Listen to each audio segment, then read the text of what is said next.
Good morning, সুপ্রভাত। এই চাদরটা একদম শুকিয়ে গুড্ডির ঘরে পড়েছিল, আজকে সেটাকে তুলে রাখবো। আর দাঁড়াও, এখন পেপটকের শ্যুট করব, তাই নিজেকে একটু ঠিক করে নিচ্ছি। কিছুই না গো, ওই চুলটাকে খোপার থেকে ঝুঁটিতে ট্রান্সফার করলাম আর একটু লিপস্টিক লাগিয়ে নেবো, বাস এই হচ্ছে আমার রেডি হওয়া। আমি মেকআপও করি না, সাজিও না, কিছুই না। তো বাস এই ফোন নিয়ে নিলাম, এখানে আমি শ্যুট করব। পেপটক তো তোমাদের দেখছি বেশ ভালোই লাগছে, আমারও করতে বেশ ভালো লাগে জানো তো, ছোটোখাটোর ওপরে। যাই হোক, আমার শ্যুট হয়ে গেছে, হ্যাঁ, এডিট পরে করব। এখন এই চাদরটা পাট করে তুলে রাখি। প্রায় এক সপ্তাহ হলো জানো, গুড্ডির ঘরে পড়ে আছে, তোলা আর হচ্ছে না। আজকে ভাবলাম না, আজকে একেবারে তুলেই রাখি, কেননা ওই ঘরে পড়ে থেকে থেকে আরও নোংরা হয়ে যাবে। তো কেচে কী লাভ হলো বলো, তাই জন্যে তুলেই রাখলাম। বাস একটা বড় কাজ শেষ হলো। ওয়াশিং মেশিন শেষ হয়ে গেছে, চলো চটপট কাপড় জামাগুলো শুকোতে দিই। কাপড় জামা বেশি কিছু নেই, এই চাদরটাকে আজকে কেচেছি জানো, ঘুম থেকে উঠেই দেখেছি রোদ আছে, আমি আর একটুও চিন্তা করিনি, সঙ্গে সঙ্গে চাদরটাকে ফেলে দিয়েছি ওয়াশিং মেশিনে। যা হয় হবে, আজকে কেচেই ছাড়বো। তো এখনও অবধি তো ভালোই দেখছি অবস্থা, মনে হয় শুকিয়েই যাবে। একটু পাতলা করে আজকে দেবো জানো তো, কেননা আমার ডেলি ওয়্যারের মাত্র দুটো নাইটি আছে, তাই জন্যে সেরকম কোনো চাপ নেই। তাই আজকে আর বেশি ফোল্ড করে দেবো না, ওই একটুখানি ফোল্ড করব, বাকিটা পুরো খেলিয়েই শুকোতে দেবো। বাস এবারে এই দু একটা জিনিস আছে, এগুলোকে শুকোত দিয়ে দিই।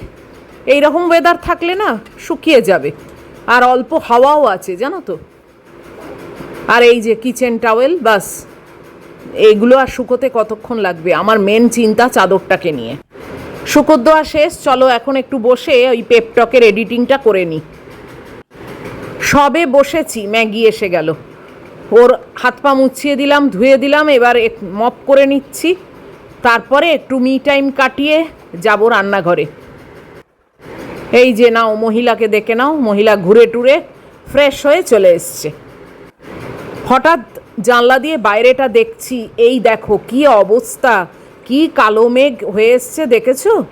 কি মুশকিল বলো, পুরো কালো মেঘ দেখো, এ তো বিশাল বৃষ্টি নামবে মনে হচ্ছে, কি জ্বালা। চলো বারান্দায় যাই, দেখি কি করা যায়।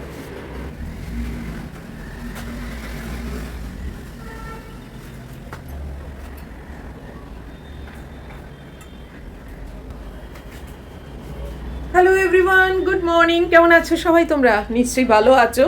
আজকে হচ্ছে বুধবার, আর এখন বাজে 9:10, অনেক দেরি হয়ে গেছে। চাপ নিচ্ছি না জানো তো, মানে বসেই ছিলাম, বন্ধুর সঙ্গে ফোনে কথা বলছিলাম, বা সেই সব করে টোরে এখন উঠলাম রিল্যাক্সড ওয়েতে। ম্যাগিটা বসাবো, আর আমার আজকে প্ল্যান আছে লুচি খাবো, খুব ইচ্ছে হচ্ছে লুচি খেতে। তো ইচ্ছে যখন হয়েছে তখন ভাবলাম করেই নি, খেয়েই নি। কালকে আর সুযোগ পাবো কিনা তার তো নেই ঠিক। তো লুচি, আলু ভাজা এইসব খাওয়ার ইচ্ছে হয়েছে, তো দেখি কত দূর কী করতে পারি। আর ওয়েদারের অবস্থাটা না ভালো ছিল জানো, রোদ্দুর দেখে আমি সেই বেড কাভারটা আজকে কেচেছি, রিস্ক নিয়েছি। আর এখন দেখো কীরকম অন্ধকার হয়ে আসছে, আর কি কালো মেঘ তোমাদের দেখিয়েছি, দুদিকে, ওদিকেও তাই এদিকেও তাই, মানে পুরো কালো মেঘ হয়ে আসছে। তাই জন্য দেখতে এসছি যে কিরে বাবা, বৃষ্টি হবে নাকি, এত বড় চাদর যদি ভিজে যায় তাহলে তো গেছি আমি।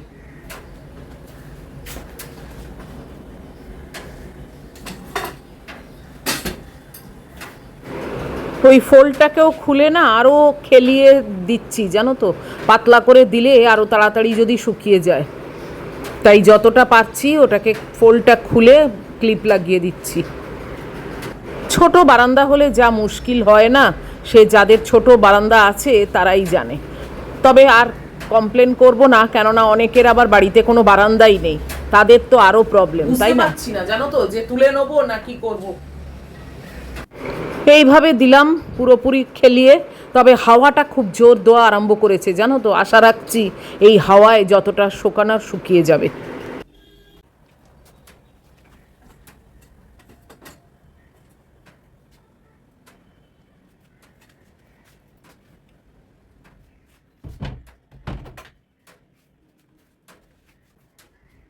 ব্যাস, বারান্দায় দাঁড়িয়ে থাকলে তো আর চলবে না, যাই এবার ডাস্টবিনটা নিয়ে আসি, তারপরে রান্না আরম্ভ করব। আর মাঝে মাঝেই জানলায় এসে দাঁড়িয়ে দেখছি কি অবস্থা। এখন দেখো আবার কিরম রোদ উঠে গেল, সেই কালো মেঘ কোথায় হাওয়া। আর এই ম্যাগিও দেখছে, তবে এর দেখা মানে আবার দেখো চেঁচাচ্ছে। আবার অন্ধকার হয়ে গেল, বাপরে, পাগল করে দেব।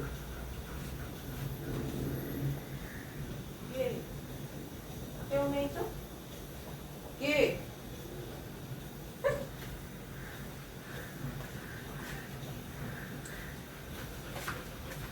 আবার অন্ধকার হয়ে আসছে, জানো কি মুশকিল। এক একবার করে অন্ধকার হয়ে আসছে আর এক একবার করে আলো, মানে রোদ হচ্ছে। এই পারা যায় না। উফ,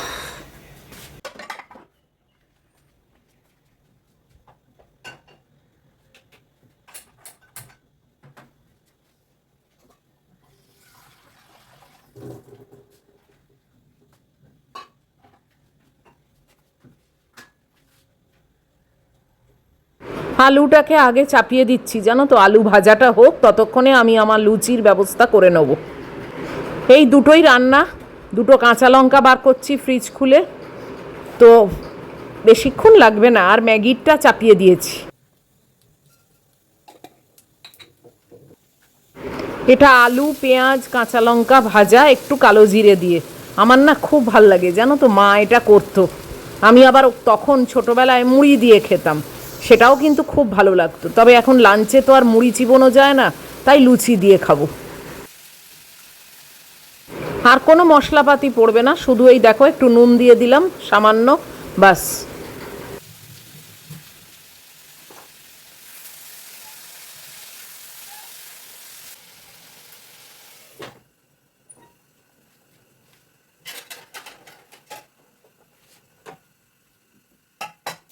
আলুটা হতে থাক, চলো আটাটা মেখে নিই।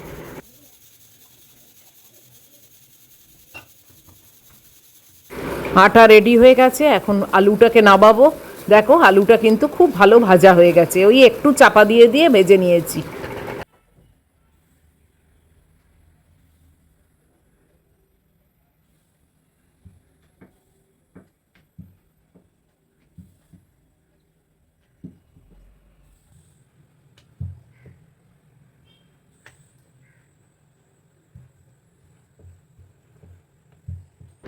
লুচিগুলো বেলে নিলাম, তোমাদের সামনেই ভাজছি।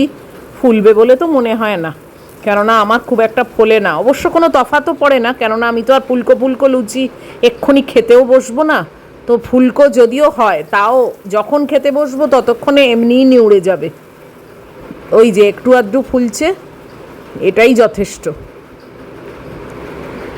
এইটা দেখো ভালো ফুলেছে, একটাও দেখাতে পারবো না, তা কি হয় বলো? তাহলে তো আমার আর মান সম্মানই থাকে না তোমাদের সামনে।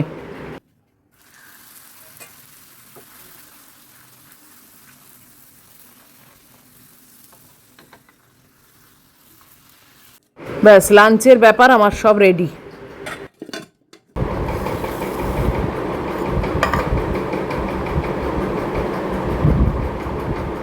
আবার রোদ উঠে গেছে।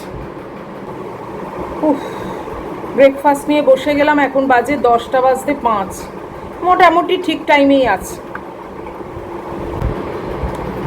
লুচি, আলু ভাজা, ডিম সেদ্ধ এই আছে, আর একটা আম কেটে নেবো, বাস আমার আজকে জব্বর লাঞ্চ। সেদিনেই আমার যে ইলেকট্রিশিয়ান এসছিল, সেই নিয়ে এক একজন লিখেছ যে সবাই তো ডগ পছন্দ করে না, কাজী তারপরে ভয় পায়, যে কারণে ওর দিক থেকে ও ঠিকই আছে, যে কথা বলে না বা ওর সঙ্গে কোনো ইন্টারাকশান করে না। দেখো, ওকে পছন্দ করলো কি করলো না, ভালোবাসলো কি ভালোবাসলো না, তাতে আমার কিচ্ছু এসে যায় না। আর ভয় পাওয়ার কথা বলছো, এত বড় একটা লোক, কি জানি, মানে যেখানে আমি বলছি যে এ কিছু করে না, আচ্ছা ঠিক আছে, আমার কথা না হয় বিশ্বাসই না করলো, এইখানে আমি ব্যারিকেড করে দিয়েছি, যার ওপারে ও আছে, এদিকেও আসবে না, আসতে পারবে না, তারপরেও ভয়। জানি না, মেবি তার মাথায় কি চলছে সেটা আমি বুঝতে পারলাম না, কিন্তু আমার কিছু এসে যায় না, আর আমি একে আর ডাকবো না। একে ডাকবো না তার কারণ কিন্তু ও আমার ম্যাগিকে পছন্দ করে না সেটা নয়। ম্যাগির খুব অসুবিধে হয়। ম্যাগি সেদিনকে প্রায় বমি করে ফেলার মতো অবস্থা হয়েছিল। ওকে আমি এত কষ্ট তো দিতে পারবো না। প্রচুর ইলেকট্রিশিয়ান আছে, তারপর আমার আরেকজনও আছে যে আসবে এই নতুন পাখাটা ফিট করতে, তোমরা দেখবে। তার কোনো প্রবলেম নেই একে নিয়ে। হ্যাঁ, আমি বলছি না যে একে জড়িয়ে ধরে আদর করো, সেটা না, কিন্তু অ্যাটলিস্ট কমফোর্টেবল আছে।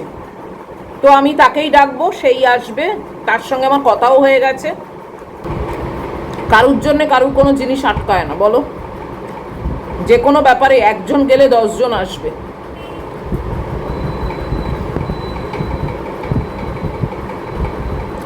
সেই একটা কথা মারা বলতো, ভাত ছড়ালে কাগের অভাব হয় না। যেখানে ও কষ্ট পায় সেখানে আমি তাকে আর ঢুকতে দিতে পারবো না। আর এরা ভীষণ বুঝতে পারে, জানো তো, এদের একটা ক্ষমতা আছে যেটা ওরা স্টাডি করে নেয় একটা মানুষকে। চলো খেয়ে নি। এই যে আসামি হাজির।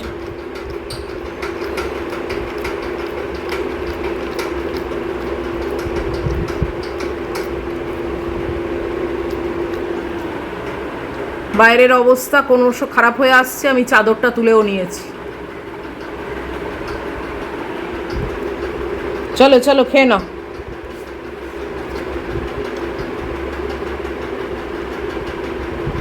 চলো। হ্যাঁ, আজকে ডাল আছে, ভাত আছে, আর চিকেন আছে। আজকে সবজি নেই, মুগের ডাল আছে, তাতেই বা কি, আর সবজি দিলেই বা কি, সবেতেই গঙ্গারাম। খাও না।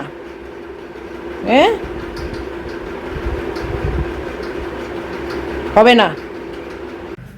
আমার চান টান সব হয়ে গেছে। যুগলকে কল করলাম, আমার রান্নাঘরের ফ্লোরটা এত নোংরা হয়ে গেছে, অনেক দিন হয়নি তো পরিষ্কার, তাই বললাম যে এসে একটু পরিষ্কার করে দিয়ে যাও, কিন্তু ওর হবে না। ও বলল আমাদের একটা মিটিং আছে, যে কারণে মিটিংয়ের জন্য আমরা অলরেডি সব জমায়েত হয়েছি, এবার কখন স্টার্ট হবে জানি না, এখন আমি তো যেতে পারবো না। আর কখন শেষ হবে সেটাও জানি না, যে আপনাকে বলবো যে 1 ঘন্টা পরে কি আধ ঘন্টা পরে, সেটাও জানি না। তো ওই জন্য এলাম না, এরকমভাবে আনসার্টেনটির মধ্যে আমি থাকবো না, দরকার নেই, ছেড়ে দাও। কালকে দেখি, কালকে আবার ম্যাগিকে চান করানোর প্ল্যান আছে, দেখি আবার কবে হয়। মানে ওই বলি না, মানে প্ল্যান করলেই হয় না, সেটা হবে কি হবে না পুরোপুরি লোকনাথ বাবার হাতে। উনি যদি চান তাহলে হবে, আর উনি যদি না চান তাহলে হবে না। আমাদের ওপর কিচ্ছু নির্ভর করছে না, সত্যি তাই। আমি দেখো তাড়াতাড়ি ওকে খাইয়ে চান টান করে, আমি জানি যে ঠিক আছে, এখন কটা বাজে, এখন 11:20 মতো, আর আমি যে এনাফ টাইম আছে, কতক্ষণ আর লাগবে, আধ ঘন্টাটা। দেখো অনেক দিন ধরেই ওকে বলছি, কিন্তু না কিছুতেই আর টাইম হয়ে উঠছে না আমার। ও ফ্রি থাকে কিন্তু আমার আর টাইম হয়ে উঠছে না। ম্যাগি দাঁড়ো, এই যুগলের নাম শুনে চেঁচাচ্ছে ওখানে গিয়ে, কি বলবো বলো, যত সব। যাই হোক, সব সময়তেই না মানে এটা আমাদের মাথায় রাখা উচিত যে ভাবি এক আর হয় এক। যাকগে, চলো আজকের মতো এই ভিডিওটা শেষ করে দিচ্ছি। আর ভালো রোদ উঠেছে, এখন কতক্ষণ থাকে। এত অবধিও যদি তোমাদের ভালো লাগে তাহলে প্লিজ একটা লাইক, শেয়ার, কমেন্ট আর সাবস্ক্রাইব করো। নিশ্চয়ই দেখা হচ্ছে আবার পরের ভিডিওতে। টিল দেন তোমরা খুব ভালো থাকবে, খুব সাবধানে থাকবে। Love you all.